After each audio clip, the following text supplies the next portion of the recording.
분수 나누기 자연수의 계산 원리를 공부해 봅시다. 먼저 입장권 문제에서 지금까지 배운 분수의 나눗셈을 정리해 봅시다. 세 문제가 나와 있는데 나누어 떨어지는 경우와 나머지가 남는 나누어 떨어지지 않는 경우, 나머지가 남지 않도록 만드는 나누어 떨어지지 않는 경우가 있습니다. 여러분이 예시에 나온 문제를 한번 계산해 보고 각 번호별로 어떤 방법으로 문제를 해결할 수 있는지 방법을 구체적으로 설명해 보세요. 그러면 본격적으로 분수의 나눗셈의 계산 원리를 공부해 봅시다. 지금 네모분의 동그라미라는 분수가 나와 있고 이것을 자연수 세모로 나누는 분수의 나눗셈입니다. 우리가 지금까지 공부했을 때 네모는 기준이니까 실제로 나누어지는 수는 아니고요. 동그라미는 조각, 몇 조각을 몇 명이 먹는지 나누어 갔는지를 구하는 것이었죠. 이때에 우리가 기준은 생각하지 않고 동그라미 나누기 세모를 보았습니다. 그래서 동그라미 나누기 세모, 이것이 나누어 떨어지는가를 생각했을 때 나누어 떨어집니다 하면 우리가 어떻게 계산했죠? 동그라미 나누기 세모를 분자에다 계산했죠. 이 조각을 이 세모명이 나누어 먹는 만큼 조각이 나뉘어집니다 라고 얘기하고 기준은 그대로 가져다 썼습니다. 그래서 우리가 한눈에 간단히 계산할 수 있었죠. 그런데 만약 이 동그라미 조각 나누기 세모명, 동그라미 나누기 세모가 나누어 떨어지지 않는다, 아니요, 나누어 떨어지지 않아요 라고 할 때는 어떻게 계산했나요? 이때 우리가 생각해야 될 것은 이 분수를 세모명으로 분자가 나누어질 수 있도록 우리가 크기가 같은 분수로 만드는 것입니다. 그러면 네모분의 동그라미를 세모로 분자가 나뉘어질 수 있도록 똑같이 세모를 분모와 분자에 곱하고 그 다음에 세모로 나누었습니다. 이 계산을 조금 다시 써보면 네모 곱하기 세모, 분자끼리 나누어야 하니까 동그라미 곱하기 세모라는 원래 분자에 나누기 세모를 합니다. 계산을 해보면 곱하기 세모에 나누기 세모 계산이 되고 결과는 네모 곱하기 세모 분의 동그라미가 됩니다. 여러분이 그동안 계산한 것을 이렇게 기호처럼 나타내면 이렇게 결론이 나오게 되겠죠.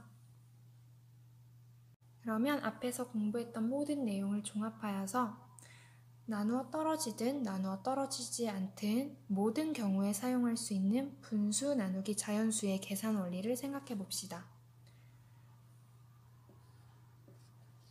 5분의 4 나누기 3을 가지고 생각을 한번 해보겠습니다. 첫 번째 방법, 분모와 분자를 보고 크기가 같은 분수를 만들어서 계산하는 방법이 있죠. 1번은 크기가 같은 분수로 만들어서 문제를 해결하는 방법입니다.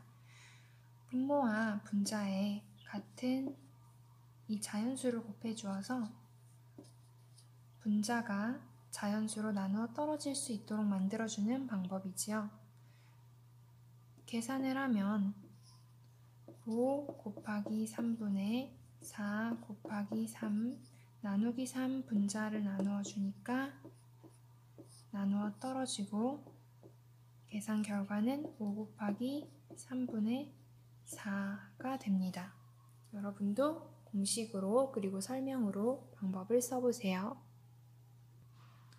두 번째 방법, 우리가 앞에서 네모분의 동그라미 나누기 세모의 분수의 나눗셈이 동그라미 나누기 세모가 나누어 떨어지지 않는 경우 최종 나오는 모양이 네모 곱하기 세모분의 동그라미로 결론을 냈던 것을 기억하나요? 이 방법대로 우리가 이 문제를 풀면 네모 자리에 분모인 5, 자연수 3분의 4 이렇게 간편하게 계산할 수도 있습니다. 마지막 3번입니다.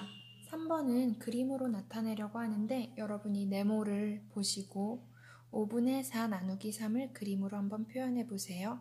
스스로 해본 다음에 영상을 이어서 재생하세요. 5분의 4를 먼저 그림에 표현하면 네모를 5, 기준이 5가 되니까 5등분으로 쪼개야겠죠? 5개로 쪼갠 것 중에 4칸, 이만큼이 5분의 4입니다.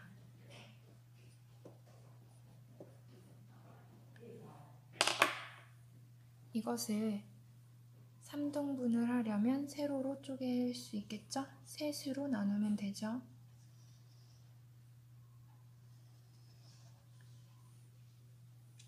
이렇게 가로로 1이 있을 때 3분의 1씩, 그래서 3등분으로 쪼갠 것 중에 하나,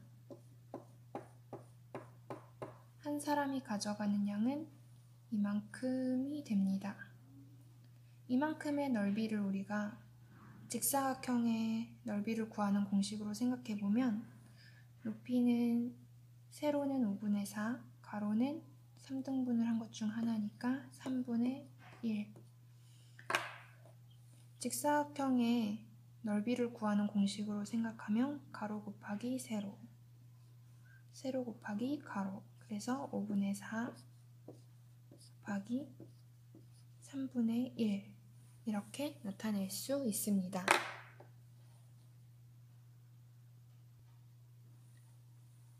방법 1, 2, 3을 종합하여서 분수 나누기 자연수를 계산하는 공통적인 방법을 찾아봅시다. 세 경우 다 5분의 4가 남아있고요. 또 공통점을 찾을 수 있을까요? 네, 나누기 3을 했던 것이 분모에 들어있는 것을 볼 수 있죠. 이것으로 봤을 때 우리가 앞에 있었던 분수인 5분의 4는 그대로 있고 나누기 3이 곱하기 3분의 1이 되어서 들어가는 것을 볼 수 있습니다. 나누기 3이 곱하기 3분의 1로 변한 것이죠. 여러분이 분수의 나눗셈을 할 때 나누기 자연수를 곱하기 자연수분의 1로 한다는 공식을 어디선가 들어봤다면 그 원리는 이 방법 1, 2, 3에서 나오는 공통점을 보고 우리가 알아낼 수 있습니다. 그래서 우리가 종합하여 정리하면 분수 나누기 자연수를 계산할 때 나누기 자연수를 곱하기 자연수분의 1 이렇게 곱하여서 계산할 수 있다는 것이죠. 혹시 이제 여러분 왜 이렇게 공식이 나오는지 2가지 이상의 방법으로 설명할 수 있을까요? 첫 번째는 크기가 같은 분수를 활용하여서 설명할 수 있고, 두 번째는 아까 우리가 방법 3에서 했던 것 같이 그림으로 그린 다음에 직사각형의 넓이를 생각하여서 우리가 공식을 설명할 수 있습니다.